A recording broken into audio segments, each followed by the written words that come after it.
La clase que a mí me toca es liderazgo y negociación y resolución de conflictos a Carlos. Así que hacemos un dúo. El dúo implica, a veces canto yo, a veces canta él.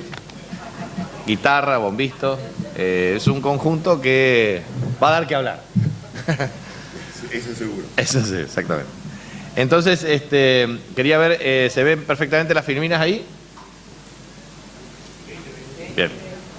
Bueno, liderazgo es la clase que me toca a mí. Entonces, lo primero que quiero plantear es ¿cuál es la asociación de la palabra líder que pueden hacer cualquiera de ustedes? Para ustedes, ¿qué es un líder? Conducción.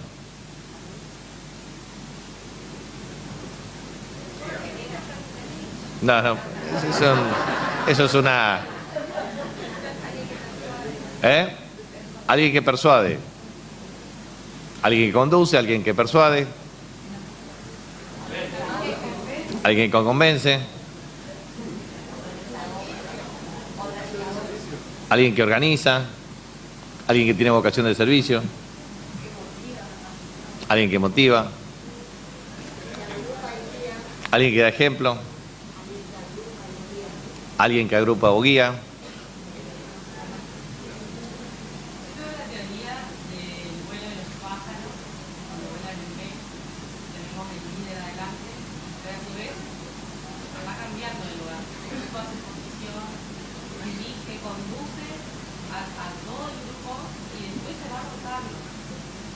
Es el vuelo de un pájaro que es conducido por uno. Bien. Bueno, todos esos son efectivamente asociaciones de palabras que definen a un líder.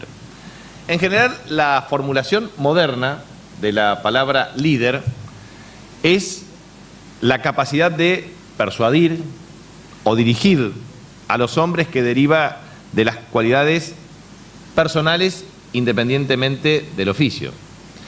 Es decir, conducir, como decía Perón, no es mandar. Conducir es persuadir. Liderar es persuadir. De manera que el primer componente de la formulación conceptual de liderazgo es capacidad de persuadir. La persuasión significa la capacidad de convencer a otro. Y para dirigir hay que convencer a otros para que sean dirigidos. O sea, ahí hay una interrelación entre dos actores. Un actor relevante que es el que conduce, pero otros que son conducidos o se dejan conducir porque en definitiva advierten en el líder algunos atributos que efectivamente pueden razonablemente cumplir con estas expectativas. Por eso los líderes pueden ser múltiples. Hay un líder que es el líder de una comisión vecinal. Hay un líder que puede ser el líder de la organización de ladrilleros. Hay un líder que puede ser el líder de la asociación de productores de agricultura familiar. Hay otro líder que puede ser el comisario del pueblo en materia de seguridad pública. Hay otro líder que puede ser efectivamente un intendente, puede ser un concejal, un líder, puede ser el presidente de una comisión cooperadora, un líder. Obviamente son todos líderes en distintas magnitudes y con distintas características y complejidad. De manera que lo que uno puede advertir es que es un proceso en el cual un individuo induce a un grupo a conseguir objetivos que pueden ser compartidos por el líder y sus seguidores. Entonces, el líder es el que fija objetivos y metas y convence, persuade al resto para cumplirlos. En una organización, obviamente, los objetivos establecidos por el líder tienen que ser asimilados por los seguidores, porque de lo contrario es muy difícil alinear claramente los planetas. Entonces, ustedes se imaginan que un líder no puede tener un objetivo y los seguidores del líder objetivos distintos, porque eso sería absolutamente imposible. Entonces, lo que es interesante es que uno va construyendo claramente algunas asimilaciones desde el punto de vista de carácter conceptual.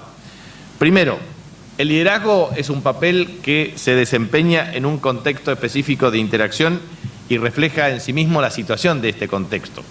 Perón decía que conducir no es mandar, es persuadir. Y él decía que el conductor o el líder tenía que tener una sensibilidad especial para identificar una visión omnicomprensiva de la realidad. O sea, cómo comprender la realidad, cómo percibir la realidad de una manera sensible para interpretar los problemas de esa realidad. Y en virtud de ello, él decía, ver como base para apreciar, apreciar como base para decidir, decidir como base para actuar, ver como base para apreciar, apreciar como base para decidir, decidir como base para actuar. Y ahí ustedes observarán claramente que hay que analizar la realidad para transformarla. No se puede transformar sin un proceso de toma de decisiones, y la toma de decisiones implica capacidad para actuar. Entonces, el contexto y la interpretación del contexto es clave también para el liderazgo, porque se supone que el líder interpreta el contexto. Segundo, manifiesta ciertas motivaciones del líder y requiere atributos de personalidad, habilidades, recursos, como por ejemplo la motivación que tienen que darse en este sentido, los atributos y recursos que están en virtud de los atributos del contexto. Y también está ligado a las expectativas de los seguidores en materia de recursos, demandas y actitudes. Entonces, lo que vemos claramente es que desde la base conceptual el liderazgo tiene un papel en la interpretación del contexto, la capacidad de ejercer esas habilidades y sus respectivos atributos de personalidad y motivaciones, y por último, ligar esos atributos, la personalidad en el liderazgo respecto también a lo que son las expectativas de sus dirigidos. Nosotros observamos claramente que existen distintos tipos de liderazgo. Nosotros podemos hacer un análisis de un sociólogo alemán, que es Max Weber, 1864-1920, que tiene tres definiciones en materia, o reconoce tres tipos de liderazgo. El primer liderazgo es, o sea, los tres son liderazgo carismático, tradicional y racional o legal. Dentro de la bibliografía en materia sociológica, quizás son las mejores caracterizaciones desde el punto de vista del liderazgo. Y en este sentido, el liderazgo carismático se basa en la personalidad del líder. ¿Por qué se sigue a un líder carismático? Primero, porque inspira confianza personal. Y esa confianza personal tiene mucho que ver con las revelaciones desde el punto de vista de su vida.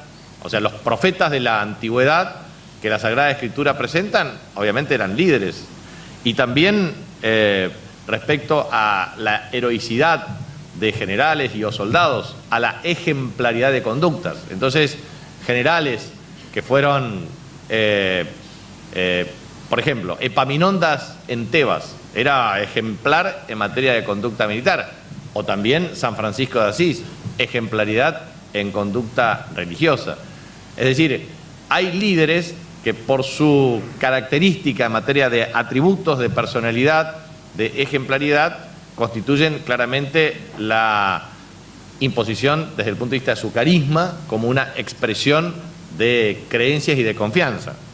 En segundo lugar está el liderazgo tradicional, que tiene que ver con el apoyo y la fe en sus tradiciones. En este sentido, esto se transmite por herencia. El rey, por ejemplo, la monarquía absoluta, o el señor feudal. Bueno, el señor feudal transmitía de generación en generación, los reyes a través de sucesiones de carácter hereditarias. Eso significa claramente el liderazgo de base tradicional. Y los liderazgos de base racional tiene que ver con el apoyo a la legalidad de órdenes establecidos. Principalmente tiene que ver con liderazgo democrático o burocrático también, visualizado en términos de uno es elegido para un cargo, gobernador designa ministros, el ministro designa subsecretario, el subsecretario tiene una estructura burocrática desde el punto de vista del sistema de decisiones, que es en virtud de lo que se denominaría liderazgo de base racional. O sea, hay un organigrama, una estructura orgánica determinada, eso implica un sistema de departamentalización, asignación de funciones y responsabilidades, manual de organización y manual de misiones y funciones. Eso significa liderazgo de carácter racional. Es decir, el que está arriba toma decisiones por el que está abajo. Y en ese sentido se toman claramente cada una de las mismas. Después tenemos otra caracterización que da Geertz y Mills en 1953 y hacen una distinción entre liderazgo rutinario, innovador y precursor. El rutinario es aquel que no crea, no relabora, sino que tiene un papel en el cual tiene un contexto determinado, se desempeña y está cumpliendo su responsabilidad dentro de límites preestablecidos. Esos son un poco que está muy asociado a este concepto de liderazgo democrático y o burocrático. ¿Cuál es un líder o un liderazgo innovador? Es aquel que relabora en forma permanente ese papel de guía de una institución existente, o sea, es aquel que es capaz de dar vuelta a una organización con nuevas ideas y obviamente llevarlas adelante. El liderazgo precursor es el que crea un papel en el contexto donde lo realiza, es decir, para organizar una universidad, antes de la Universidad del Chaco Austral existieron un grupo de vecinos que pugnaron para tener una facultad de agroindustrias. Después de la facultad de agroindustrias, esto tuvo una tradición en el desarrollo de la actividad y generaron las condiciones para peticionar ante el Congreso de la Nación la creación de una universidad. Eso significó la idea de precursores que observaron la necesidad que en Presidencia Roque Sáenz Peña, como centro de la provincia del Chaco y centro neurálgico del Chaco Austral, efectivamente tenga un centro de altos estudios universitarios con el objeto de capacitar a jóvenes profesionales para el desarrollo de carácter regional. Y eso es ha habido obviamente etapas y un liderazgo precursor. Después, lo que siempre es posible admitir, digamos, Hegel decía que los grandes líderes surgen más fácilmente en sociedades que están en proceso de transformación estructural. Cuando una sociedad es una sociedad perfectamente organizada, o sea, no es lo mismo Suiza que Argentina. En Suiza los líderes no es que abundan respecto a cómo está estructurada su organización. En cambio, en Argentina tienen que emerger permanentemente líderes que se dan entre instituciones deportivas, líderes para la conformación de un merendero, líderes para la organización de un comedor comunitario, líderes para un club de barrio, líderes para la parroquia y el sostenimiento del culto. Es decir, líderes que tienen capacidad para innovar, concebir, desarrollar e interesar a otros respecto a lo que es necesario hacer por la comunidad. ¿Cuáles son los atributos del líder? Porque ya hemos observado claramente los tipos de liderazgo, las características de estos liderazgos de acuerdo a lo que existe, pero Robert Michels, en una obra Partidos Políticos de 1911, plantea cuáles son las dotes específicas de los líderes. Y ahí habla de, primero, fuerza de voluntad. No hay ningún líder que no pueda efectivamente ejercer liderazgo si no tiene voluntad. Ustedes saben que dentro de los atributos de la personalidad, uno tiene que tener inteligencia, voluntad y obviamente tiene que tener corazón. O sea, no hay sentimientos sin inteligencia y no hay inteligencia sin voluntad. El tríptico entre inteligencia, corazón y voluntad es lo que verdaderamente implica capacidad para hacer. La segunda cuestión es, se supone que un líder tiene que tener superioridad de conocimientos, o sea, tiene que tener la capacidad de conocer más respecto a lo que va a liderar, porque finalmente es elegido para cumplir una determinada misión o tarea porque se entiende que es el más preparado para hacerlo. Tercer tema, la profundidad de convicciones. Así como es necesario tener voluntad y conocimiento, es absolutamente imprescindible estar convencido de lo que hay que hacer. Un líder que no tiene capacidad y convicción obviamente no puede ejecutar ningún liderazgo, porque nadie lo va a seguir. Ustedes se imaginan que frente a la menor dificultad ceden las convicciones, entonces quiere decir que finalmente el excesivo pragmatismo lo lleva a perder esa capacidad de organización. Lo mismo respecto a la solidez ideológica. La ideología, en definitiva, está conformada por un sistema de ideas. El sistema de ideas es un conjunto de partes con actitudes, creencias y valores que forman un sistema en virtud del cumplimiento de un objetivo determinado. Entonces, la solidez ideológica con la convicción, con la fuerza de voluntad, con los conocimientos, van construyendo atributos respecto a la inspiración de confianza. Si alguien sabe más que uno, si alguien tiene más voluntad que uno, si alguien tiene más convicción que uno y si alguien tiene más solidez ideológica que uno, obviamente genera confianza de quien es efectivamente conducido o dirigido. Y en virtud de eso, el líder tiene que tener capacidad de concentración, o sea, focalización respecto a lo que va a hacer. Un líder disperso no logra objetivos. Del mismo modo, respecto a la bondad de ánimo, el desinterés, o sea, tiene que tener un altruismo, que es la capacidad de manifestación de desinterés y de ánimo permanente para tener el optimismo de procesos de transformación. O sea, ustedes se imaginan un líder que duda todo el tiempo, no está convencido. Un líder que dice, la verdad, tenemos que ir para allá, pero al otro día te dice, no, la verdad que yo dije ayer para allá, no, voy para allá. Un líder que dice, la verdad que está todo tan mal, que yo no me animo a hacer nada. ¿Ustedes van a seguir un líder así? No, ni mamado. Entonces, el líder tiene que tener atributos que obviamente reflejen esta personalidad. O sea, conocimiento, solidez ideológica, convicción, trayectoria, experiencia. O sea, alguien que es capaz de inspirar confianza. Si un líder no inspira confianza, no puede conducir. Y si no puede conducir, no puede tener conducidos. Esa sería un poco la síntesis del liderazgo. Bueno, ¿cuáles son las tareas del líder? Las tareas del líder son 4 principalmente, entre otras. Pero primero es trazar objetivos. Un líder es el que dice, allá vamos. Segundo, es el que, para cumplir esa consigna, allá vamos, afianza valores.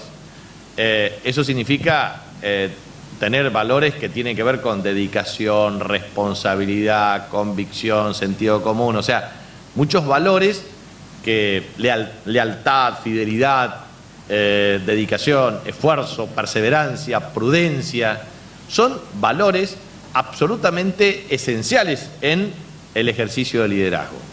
Entonces, formular objetivos, construir valores, generar motivación. Todos tienen que sentirse motivados para cumplir los objetivos determinados y administrar los tiempos y las expectativas del conjunto.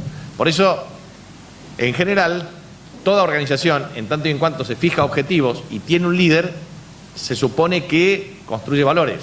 Los procesos de construcción de valores en una sociedad tienen distintas aristas y características. Por ejemplo, uno va aprendiendo en el devenir del tiempo y de los acontecimientos los valores derivados de la propia familia. En la familia uno aprende de los valores básicos, desde el aseo personal de cada mañana, del respeto de saludar a la mañana y a la noche, de tener el tema de una conducta de vida, es decir, una rutina horaria en términos de trabajo, estudio, dedicación, esfuerzo. Todo eso, cuando uno plantea valores, ¿cuáles son los valores principales de la persona humana? Primero, dedicación. Nada se logra sin dedicación. Segundo, nada se logra sin esfuerzo. Tercero, nada se forma sin disciplina. Cuarto, nada se construye sin voluntad. Quinto, nada se construye sin ética. Sexto, nada se construye sin perseverancia, sin prudencia. Nada se construye sin fidelidad. Nada se construye sin lealtad. Nada se construye sin respeto al prójimo. Nada se construye sin compañerismo, amistad, amor al prójimo. En fin, esos son valores que se van construyendo en la personalidad de cada una de las personas humanas y obviamente en un líder lo tiene que tener. Así como en la familia, también en la escuela es un factor de construcción de valores. Familia, escuela y obviamente en los clubes deportivos y en el culto. O sea, cuando uno logra que una persona se nutra de valores en la familia, en el culto, en el club y en la escuela, digamos, tiene solidez, y eso implica claramente capacidad para ir generando un derrotero en términos de perspectiva de vida. Cuando uno observa todo lo que hemos visto nosotros, precisamente, qué es el liderazgo, cuáles son los tipos de liderazgo, cuáles son las características del liderazgo, cuáles son los atributos del líder, cuáles son las tareas del líder, ahora lo que tenemos que ver es cuál es la interacción que tienen los líderes con los seguidores. Y ahí es donde uno debe observar la capacidad de representación del grupo en sus relaciones con los otros. O sea, el líder tiene que saber conducir, tiene que saber construir grupos, tiene que saber garantizar interrelación con los grupos, tiene que minimizar los conflictos interpersonales, porque nadie puede conducir lo gregario. Es decir, hay una etapa gregaria y una etapa de organización. La organización vence al tiempo y a los números, decía Perón. Lo gregario es lo anárquico, lo inconducible. Entonces hay que formar grupos y hay que generar conciencia en cada uno de los grupos para que las relaciones interpersonales, es decir, las ambiciones de cada cual o de cada uno, los valores de cada cual o de cada uno puedan convivir armónicamente en una organización que pueda ser conducida por un líder que a su vez debe influir para que esa organización funcione. Entonces, los seguidores tienen papeles activos y que obviamente no pueden subordinarse a una relación de carácter unilateral entre el que guía y el que es guiado. Entonces, esa relación implica admitir que pueden existir líderes que arrastran a la gente, es decir, tienen una gran idea fuerza y la gente lo sigue, o los intérpretes de la gente, que son los que clarifican las ideas a la masa. Eso es un tema, el líder finalmente tiene que ser un gran intérprete de la realidad y un gran simplificador de las soluciones. O sea, la realidad es extremadamente compleja y heterogénea. Ustedes se imaginan que si uno va a explicar todas las particularidades de la realidad se aburre, y obviamente aburre si tiene que marcar el rumbo para cada una de las cuestiones heterogéneas que tiene que resolver. Y los líderes representativos de la gente son los que manifiestan claramente la opinión establecida, es decir, hay una interacción permanente con los seguidores. Siempre la naturaleza del liderazgo está asociada al poder, porque finalmente influir sobre una persona o un grupo de personas es una fórmula clara de ejercicio de poder, finalmente de poder actuar sobre el otro. Pero liderazgo y poder efectivamente no es lo mismo, porque si bien quien ejerce un liderazgo y quien es líder finalmente tiene una cuota de poder, muchas veces los que tienen poder carecen de liderazgo. Entonces, hay una diferenciación cualitativa entre líder y poder, entendiendo y admitiendo que el que ejerce liderazgo ejerce una cuota significativa de ese poder. Entonces, los líderes que son elegidos democráticamente tienen una cuota representativa de ese poder y obviamente deben disponer de ese poder como herramienta para la transformación de la realidad.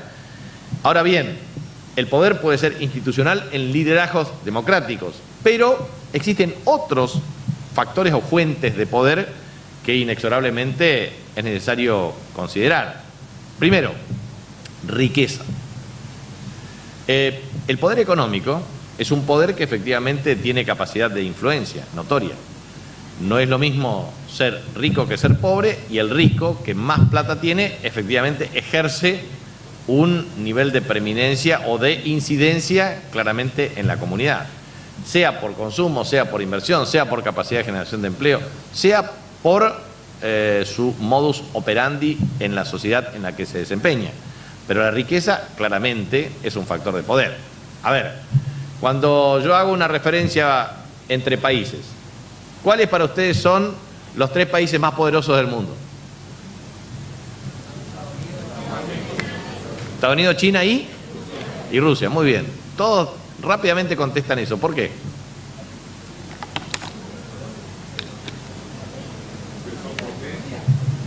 Bueno, ¿por qué? Porque en general uno puede admitir que los tres, de los tres países, vamos a plantear la siguiente característica. Rusia, 17 millones de kilómetros cuadrados, primer país en superficie en el mundo. Segundo, Rusia, Producto Interno Bruto, y oscila, porque yo trabajo estándares de medición, pero se puede calcular el Producto Interno Bruto, que es el valor monetario de todos los bienes y servicios que se producen anualmente en el país, se puede medir por precios corrientes, precios constantes, poder de paridad adquisitiva, etcétera, etcétera. Pero no vamos a hacer compleja la situación. Rusia, primer país del mundo, 17 millones de kilómetros cuadrados. Entre 2,5 a 3,2 billones de dólares de Producto Interno Bruto. Y a su vez tiene la particularidad de tener entre 6.800 y 6.700 ojivas nucleares. Poder militar fuerte. A su vez, desde el punto de vista del número de habitantes, tiene aproximadamente 148 millones de habitantes. Muy bien. Comparemos. Estados Unidos. ¿Cuántos habitantes tiene? 318 a 320 millones. ¿Cuánto es el Producto Interno Bruto? Cerca de 20 billones de dólares. ¿Y cuál es el poder militar? Bueno, tiene la cantidad de ojivas nucleares que compite con Rusia, pero es el presupuesto en defensa más grande del mundo. El presupuesto de defensa del mundo es cerca de 1,4 billones de dólares y Estados Unidos en la proyección para el próximo ejercicio presupuestario va a estar en cerca de entre 620 a 690 mil millones de dólares. 792 bases militares en el mundo, la mayor sofisticación tecnológica existente.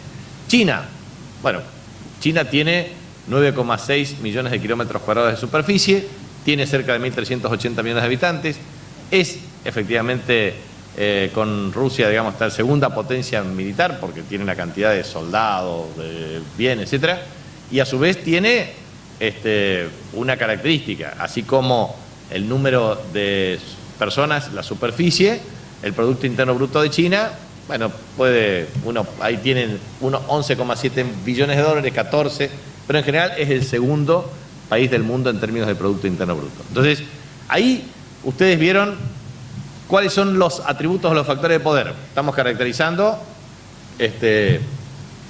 la riqueza, es decir, la riqueza en términos de Producto Interno Bruto o el poder militar es un factor de poder. Entonces, ¿la riqueza es un factor de poder? Claro que sí.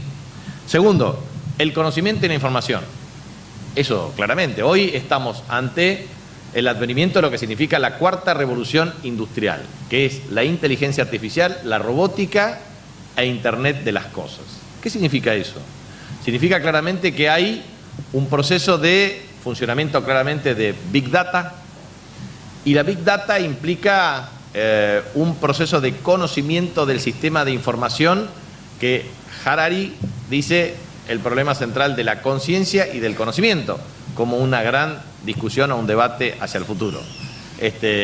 Se conoce tanto de la persona humana que en definitiva su actuación a través de algoritmos permite reducir su grado de conciencia, es decir, su grado de capacidad de discernimiento entre el bien y el mal. Entonces, el conocimiento, o sea, los países que invierten en ciencia y en tecnología, los que son innovadores, efectivamente es una fuente de poder extraordinario.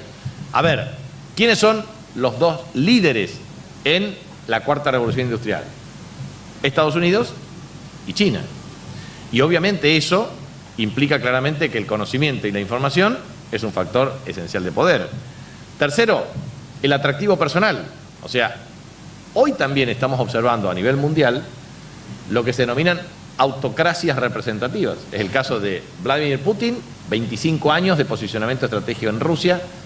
El caso de Xi Jinping, que logra transformar la perspectiva de Hu Jintao y en vez de 5 años puede ser reelegido indefinidamente. En Rusia el premier era 5 años, 5 años más, 10, afuera. Ahora Xi Jinping puede estar 5 más 5 más 5 más 5 más 5. En el caso de Estados Unidos hay una enmienda constitucional que prohíbe 4 más 4 y no puede ser nunca más presidente.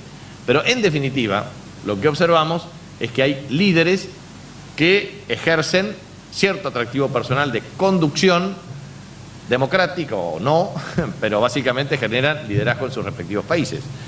Lo que es interesante es esto, porque en los países del mundo, si uno toma 193 países del mundo, el 75% de la población no vive en sistemas democráticos perfectos.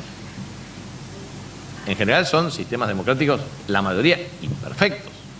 Y eso significa que la voluntad popular, porque este es el gran debate de la humanidad hoy, democracia versus corporaciones, respecto a los procesos de administración del Estado en virtud de la satisfacción de los intereses mayoritarios y los procesos de sustentabilidad del sistema político. La otra cuestión, la fuerza. Cuando yo hablo de la fuerza, me refiero a la fuerza militar. El poder militar hoy claramente influye. Si Rusia, decíamos, que no puede competir con Estados Unidos, a ver, en materia económica, prácticamente es el 15% de su Producto Interno Bruto. No le hace mella. Ahora, en poder militar influye en materia de las ojivas nucleares. Y en virtud del poder nuclear, bueno, tiene un rol geopolítico preponderante. Ustedes vieron que China trabaja el concepto de ruta de la seda, Putin trabaja el concepto de Eurasia como asociación geopolítica de carácter estratégica, y Estados Unidos tiene claramente una redefinición del modelo de inserción geopolítica mundial, porque son transformaciones en donde es necesario tener una lectura en términos de liderazgo social también.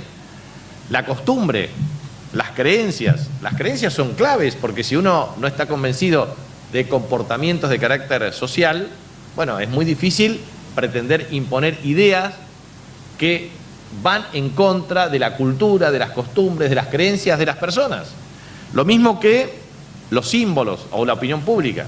Ustedes se imaginan que no es lo mismo tener grupos mediáticos concentrados que manipulen o manejen la opinión pública que grupos de democratización de mayor dispersión relativa. Es objetivamente cierto que hay una multiplicidad de canales, pero también es objetivamente cierto que... No, por eso eso es un tema. La opinión pública muchas veces es objeto de mecanismos de manipulación por hegemonía en la discursividad. Y eso ocurre, y eso forma parte de la simbología del poder, de la construcción de sentido común en términos de opinión pública, y obviamente eso es un factor de poder relevante para el ejercicio del poder respecto a una facción de dominación.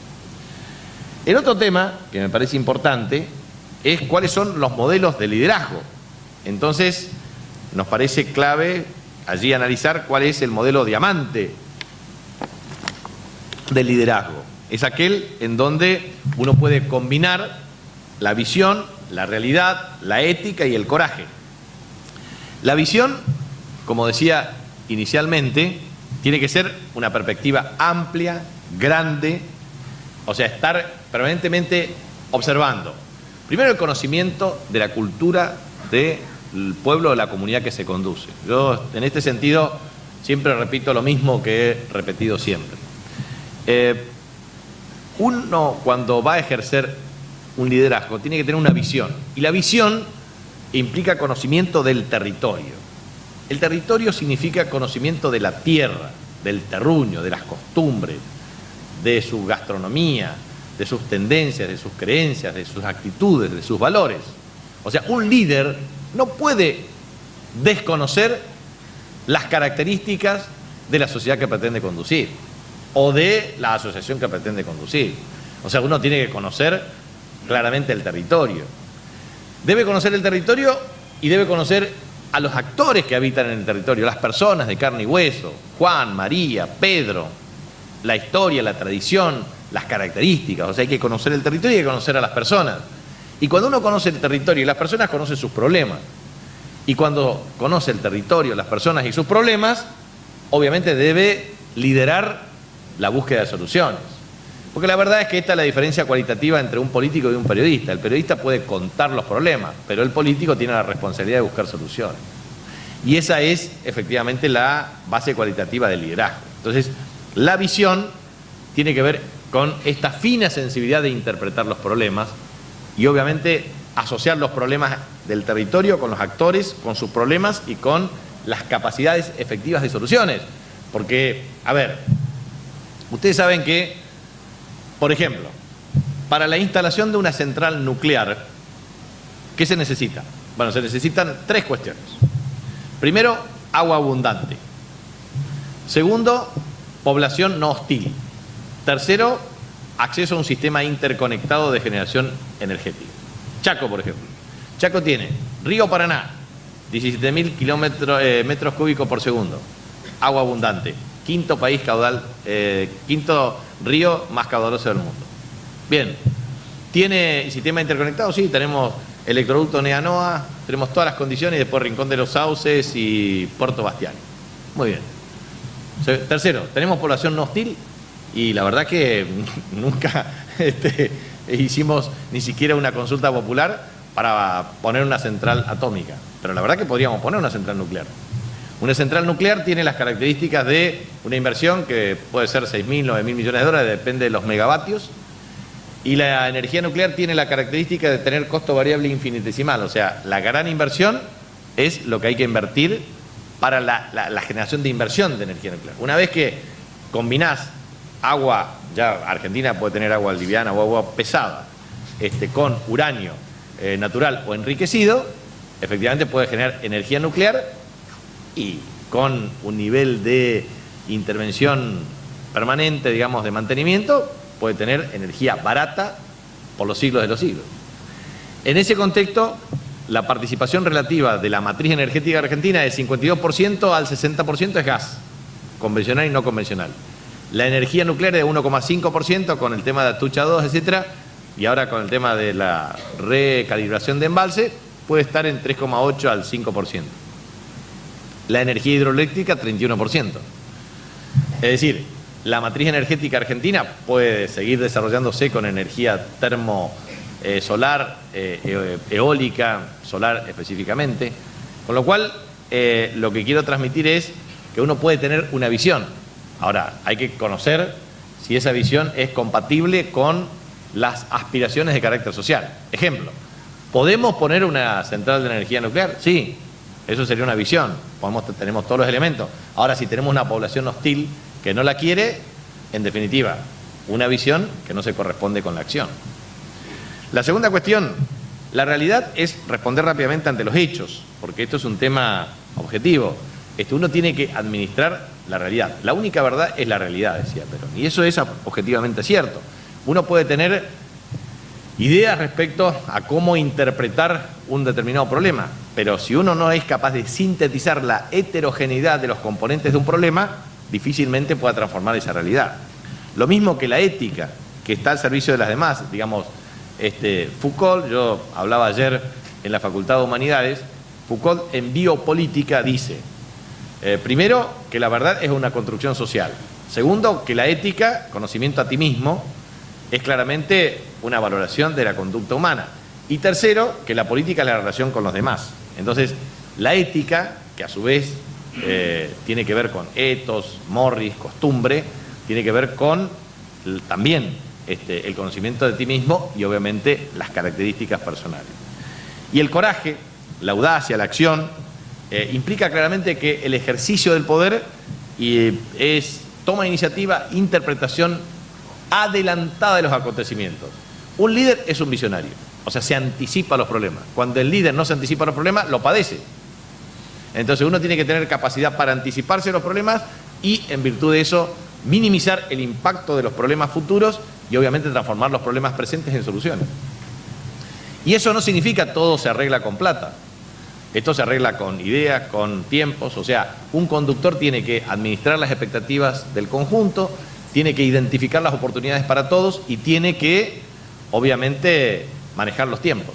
Si el tiempo, un conductor no se puede dejar manejar los tiempos ni las expectativas, ni dejarse imponer todas las decisiones individuales o grupales, porque si no, no puede conducir. O uno conduce o es conducido. Y si uno no conduce, entonces es conducido por los acontecimientos. Cuando es conducido por los acontecimientos, pierde liderazgo. Entonces no es más líder.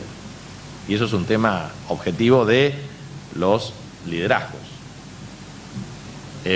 Al respecto, el líder como maestro de vida, siempre uno lo puede observar en la vida de Mandela. Mandela ha tenido liderazgo como ejemplo, o sea, padeció 38 años de cárcel, creo. Entonces, el líder, es un ejemplo en su conducta laboral, en lo que padeció en defensa de los derechos o intereses de su población. Y obviamente en el plano espiritual es el que brinda ejemplo de vida.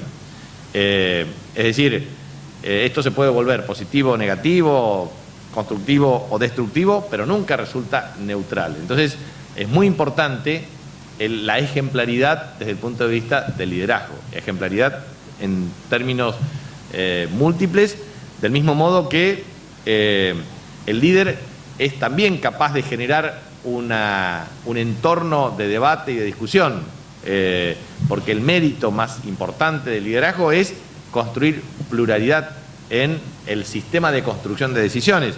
Lo mismo respecto a la convicción y la lealtad recíproca, porque uno en una sociedad democrática y en el ejercicio del liderazgo tiene que administrar permanentemente conflictos. O sea, democracia finalmente es administrar conflictos, es procesar conflictos sociales de distintas características en virtud de sociedades heterogéneas, y obviamente eso significa construir con convicción el liderazgo, pero también ir construyendo lealtades recíprocas en grupos humanos que puedan garantizar construcción de un sistema para cumplir objetivos. Y eso implica entender una sola cosa. Primero, que se lidera hombres, digamos, personas de carne y hueso, con sus propias vicisitudes, con virtudes, con defectos, y que el líder también es imperfecto. Entonces, la capacidad de construir desde la pluralidad muchas veces implica la capacidad de minimizar errores y maximizar los intereses individuales y del conjunto. La formación de los líderes es otra de las cuestiones claves acá. Nos estamos aproximando ya a las... Me faltan 4 filminas, porque si no se vuelve medio largo y tedioso esto. Pero la formación de los líderes, ¿qué hora es? O sea que tengo hasta 20 minutos más. Desarrollar las condiciones innatas. Desarrollar las condiciones innatas. Nosotros tenemos que ver claramente ahí dos conceptos claves. El liderazgo es una cuestión de actitud. O sea, uno tiene que tener actitud de líder. Hacerse cargo. Eso que se dice, pero hacete cargo. Bueno, el líder se hace cargo.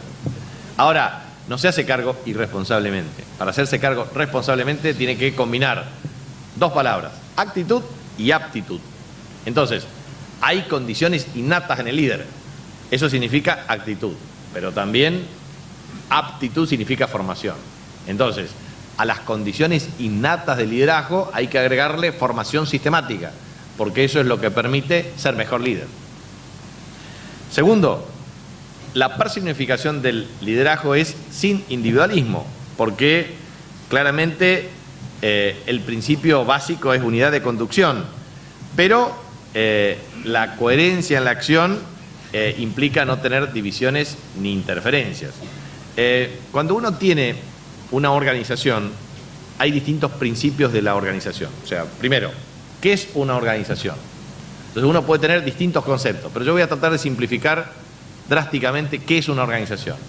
Organización es lo siguiente, es combinar recursos, fíjense, combinar recursos mediante un proceso para cumplir objetivos. 3 elementos: recursos, proceso, objetivos. ¿Cuáles son los recursos? Materiales, humanos, intelectuales, tecnológicos, financieros. Todos los recursos de un lado. Esos recursos combinados mediante un proceso cumplen un objetivo. Ejemplo: equipo de fútbol. Necesito recursos humanos, técnico, preparador físico, kinesiólogo, ayudante de campo, jugadores. Bueno, muy bien, ahí tengo recursos humanos. Recursos financieros: si es un equipo profesional tengo que conseguir sponsorización para pagarles.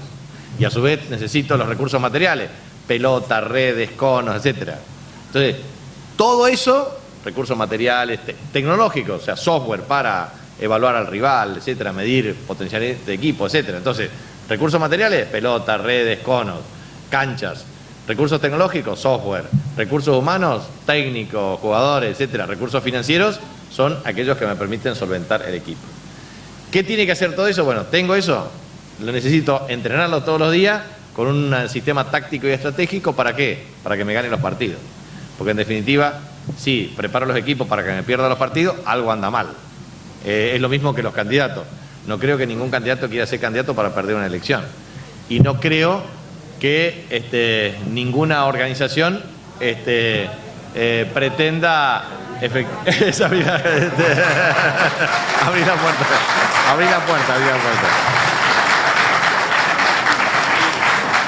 Lo mismo ocurre respecto al tema de organizaciones. O sea, nadie pretende construir una organización con un liderazgo determinado para no cumplir un objetivo o una meta determinada. Entonces, eso significa una combinación de eficacia sin arrogancia, en términos de imponer cuestiones sin la capacidad de persuasión, y, por supuesto, combinar la estrategia de acción con la estrategia de vida, que es básicamente, es el líder el que integra una estrategia operativa con la vida personal. Por eso, al final de cuentas, la formación de los líderes es clave. Es, vuelvo a insistir, una combinación óptima entre actitud con aptitud.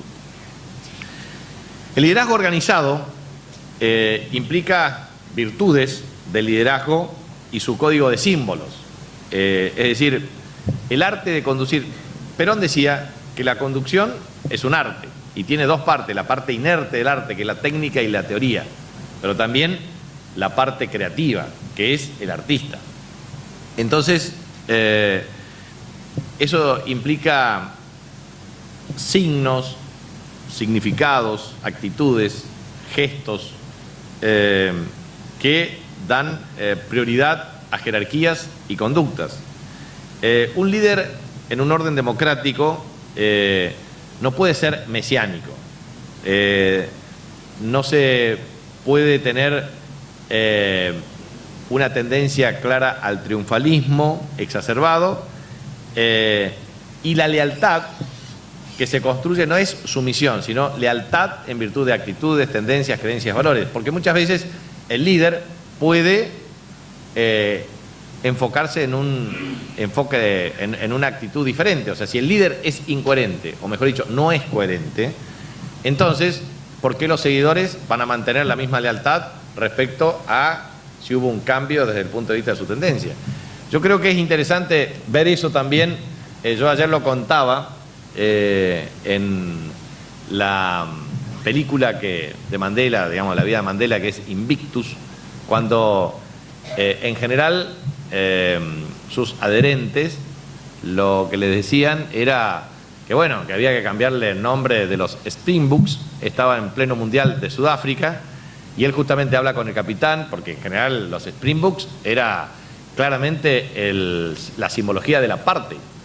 Entonces, se imaginan, Mandela elegido presidente, Sudáfrica sede del Mundial de Rugby.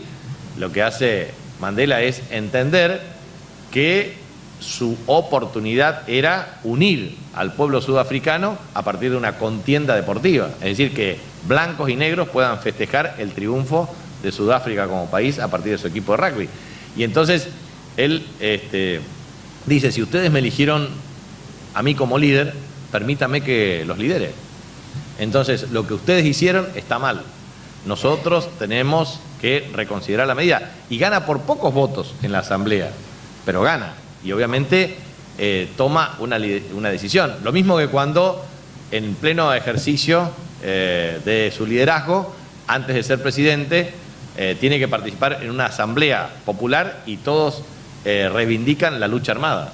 Y entonces él dice: si ustedes me dijeron como su líder, entonces les digo que no vamos a propiciar, provocar y encender la mecha de la revolución por la vía armada, sino por la vía pacífica. Si ustedes no comparten conmigo esto, entonces no soy su líder. Eso es un tema importante, una lección de vida. Esto tiene que ver con liderazgo de orden democrático, y eso es efectivamente ejercicio de liderazgo sin autoritarismo, pero tampoco sin debilidad.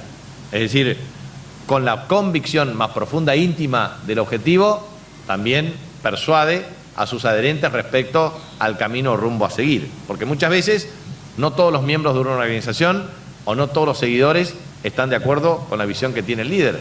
Y en virtud de eso es necesario tener un debate permanente para reafirmar las convicciones o eventualmente tomar otro camino. Y eso es muy importante, el sistema de conducción para la relación con el grupo y la tarea de organización y la combinación de los recursos. Los modelos de liderazgo pueden ser múltiples. Yo traté de acá de hacer una síntesis de los pocos modelos. Por ejemplo, el dirigente inorgánico es el que no educa ni organiza y manda de manera individualista y autoritaria. Nosotros con Carlos conocemos una persona que lo hace, pero la verdad es que lo que digo es, hay muchos de estos ejemplos. Hay muchos dirigentes que no educan, no organizan y ejercen una manera muy individual y autoritaria de ejercicio del poder. Me parece que es un tema que todos tenemos que aprender a construir un modelo de liderazgo orgánico. Es decir, la otra cuestión es el líder gregario, es que inicia un proceso de formación y constitución del grupo y dirige en contorno paternalista. Pero la verdad es que no se puede conducir lo inorgánico ni tampoco lo gregario. Entonces, lo primero que hay que hacer es, hay una primera etapa gregaria o inorgánica, pero la segunda etapa tiene que ser orgánica. Es decir, la organización vence al tiempo, decía Perón, y es claramente, la organización es lo que perdura. Los hombres, mujeres, somos aves de paso en proceso de organización. Ustedes se imaginan un gobierno, se imaginan un club. Un club dura 100, 1000, ¿cuántos años? Entonces, en realidad lo que nosotros tenemos que dejar es un legado para que la organización trascienda a liderazgos de carácter circunstancial. El líder orgánico es el que es capaz de consolidar esa labor educativa, dirige con amplia participación, y el dirigente burocrático es el que cierra un sistema conceptual y corta los lazos solidarios con la mentalidad típica de aparato. O sea, es un tema importante. O sea, y esto nos tiene que interpelar a todos, a los partidos políticos. O sea, hoy veníamos con Carlos hablando en el auto respecto a los cambios que inexorablemente tenemos que dar. La República Argentina no puede estar a los banquinazos. No podemos adelantar 3 pasos y tener 10 pasos de retroceso. No podemos estar con crisis recurrentes y estructurales. Algo nos pasa. ¿Tenemos debilidad en el sistema político? Claro que la tenemos. ¿Tenemos agotamiento en los modelos sindicales arquetípicos o tradicionales? Claro que los tenemos. ¿Tenemos problemas claramente para articular un sistema de inserción internacional? Claro que lo tenemos. Entonces, es necesario admitir que tenemos un problema, si no, nunca lo vamos a resolver. Entonces, es hora de hablar lo que yo vengo hablando, una reforma constitucional profunda. Y reforma constitucional profunda significa límites a los mandatos constitucionales. No más de 2 mandatos, ni de concejales, ni de intendentes, ni de gobernadores, ni jueces.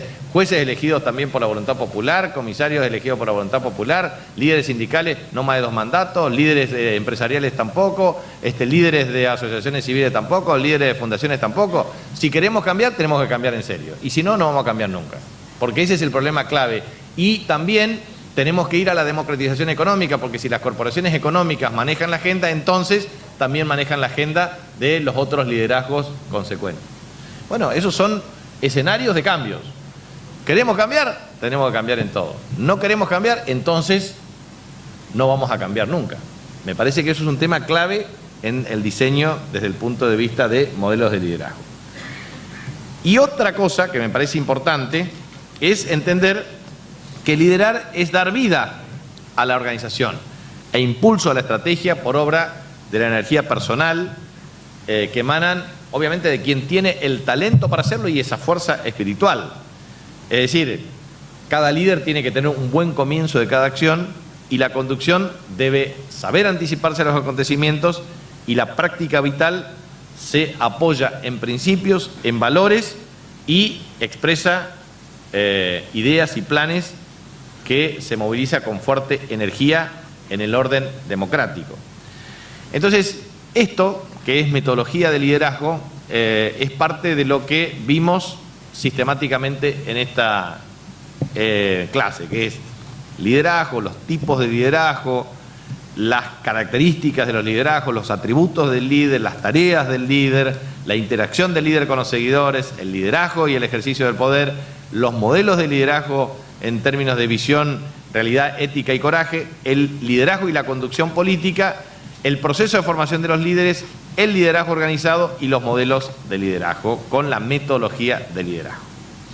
Hasta acá es efectivamente esta clase, pero yo quisiera plantear la síntesis de lo que a mí me parece que es el liderazgo en una sociedad moderna como la actual.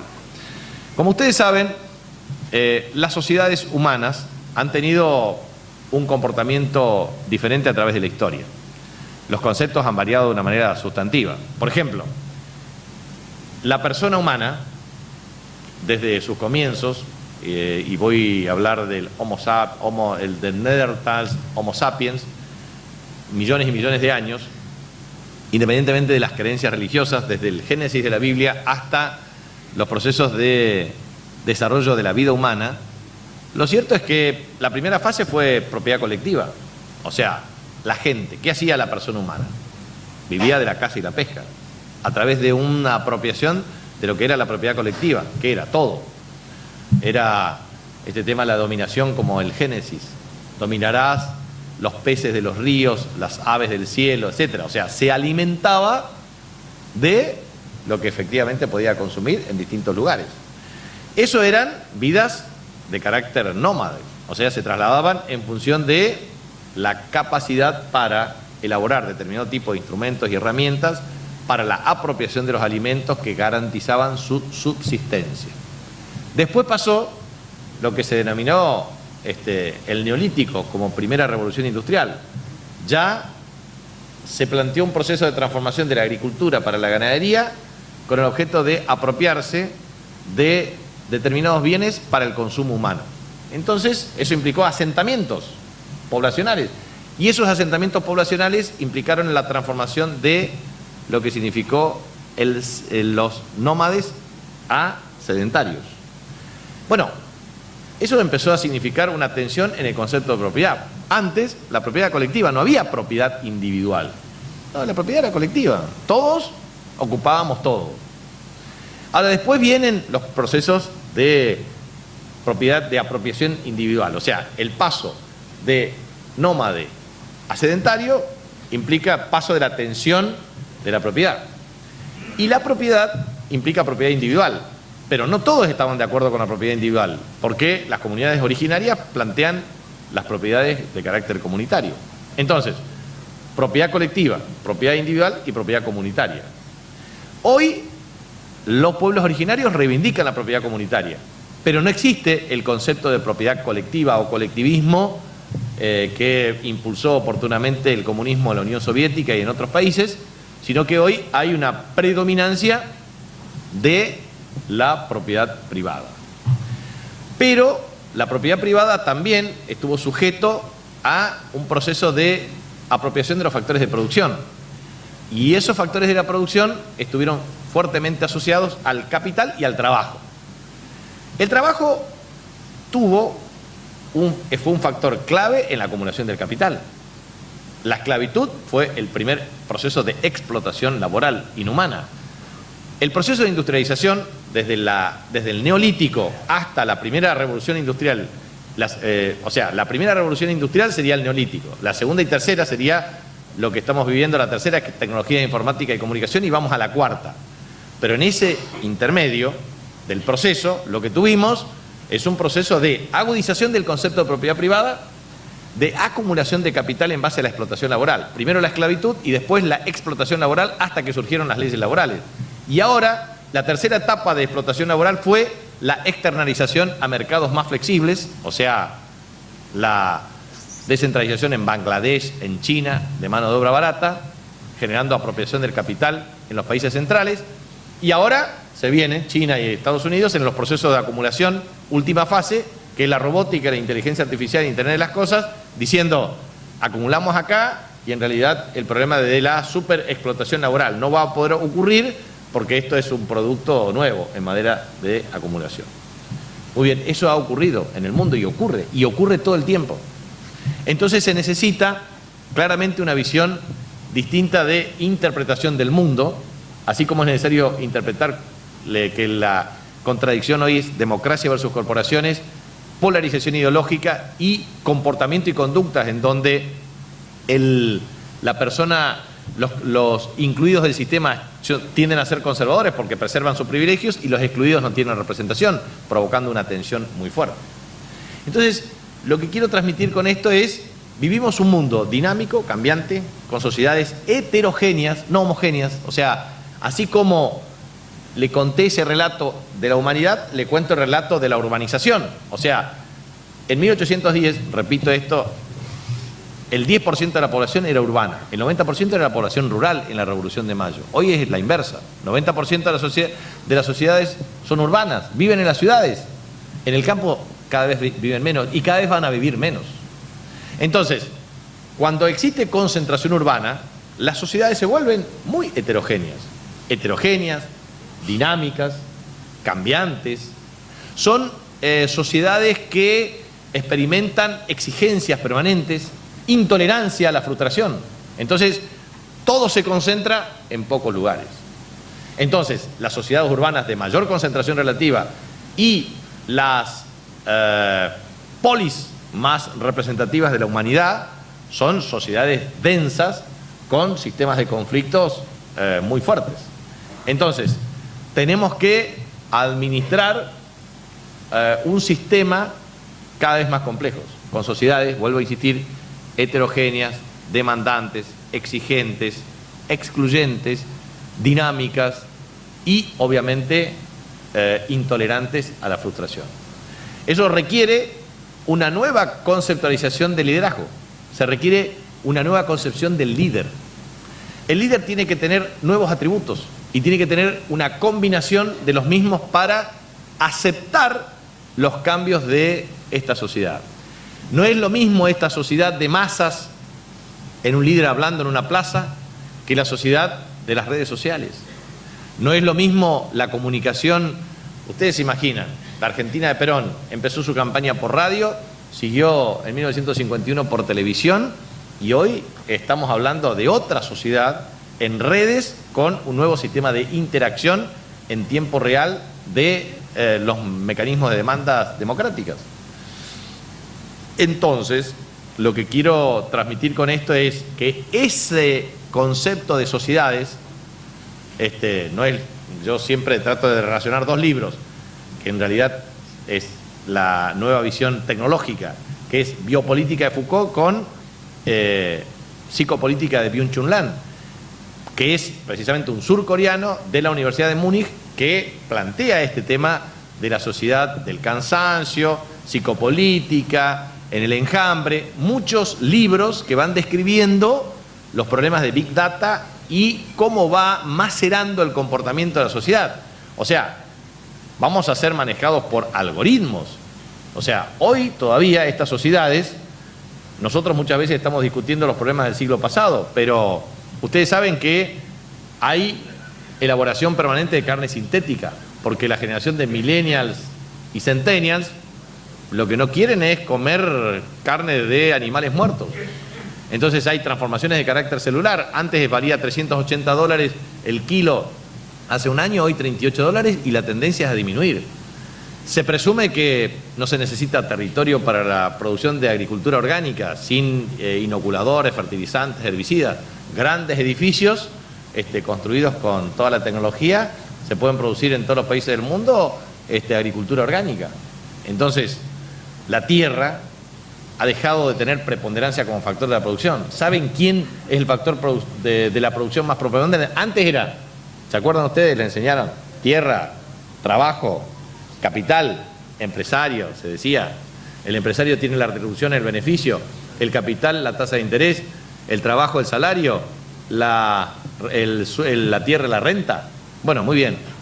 Eso está cambiando. El paradigma del sistema capitalista mundial implica que la primera retribución es la del capital.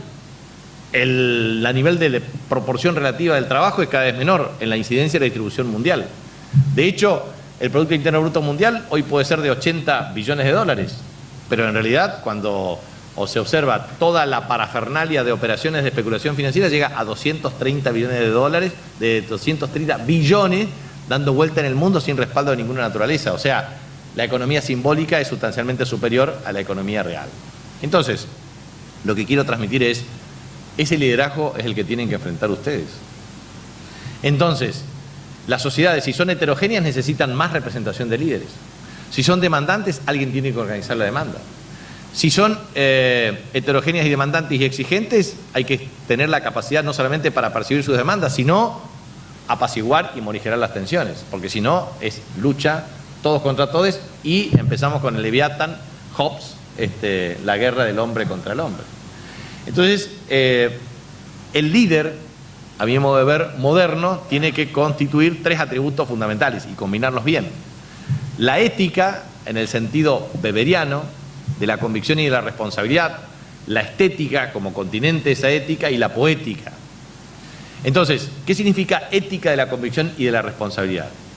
Significa que un líder tiene que tener conocimiento de sí mismo, tiene que tener convicción, coraje, osadía, audacia, formación, conocimiento e interpretación de la realidad.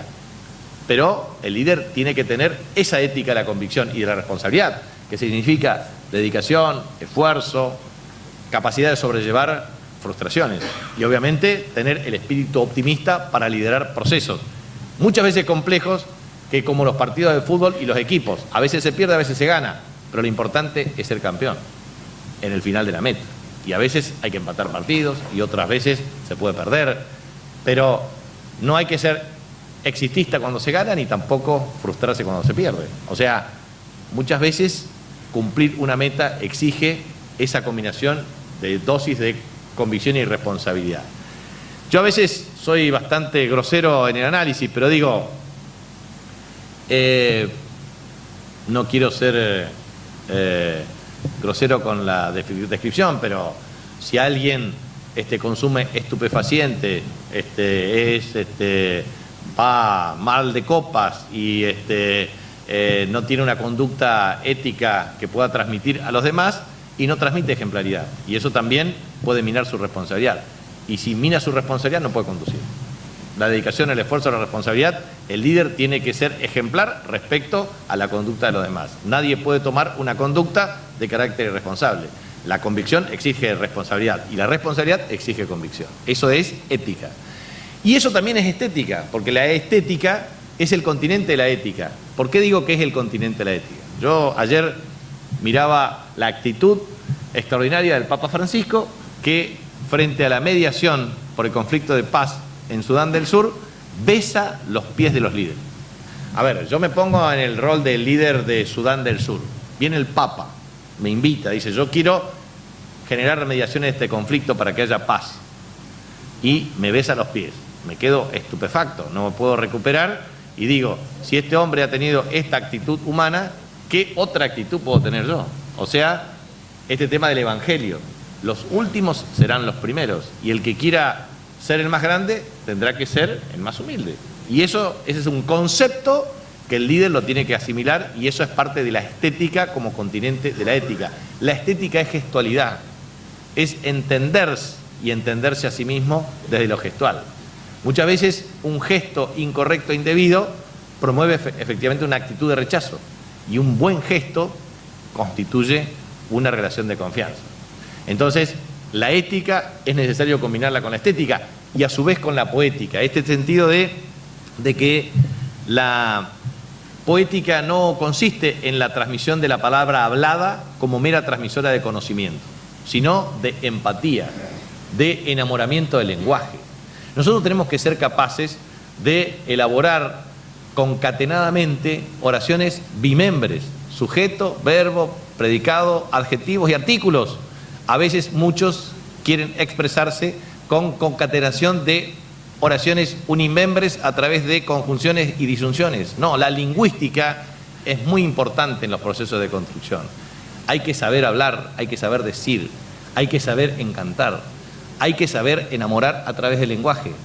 A ver, las grandes poemas del Mío Cid y obviamente los grandes romances desde siempre han sido también romances de la palabra. porque la palabra es el principio de la creación y es la base de la construcción. La poética como herramienta de enamoramiento del lenguaje. No se persuade insultando, no se persuade agraviando, se persuade enamorando de una idea para construir juntos la idea y cumplir los objetivos y las metas. Entonces, el líder, con capacidad de anticipación, entendiendo la complejidad de la sociedad, logra combinar ética, estética y poética. ¿Para qué? Precisamente para entender que el líder tiene que combinar 3 temas claves, que son planificación para la acción, acción para la ejecución y ejecución para la comunicación.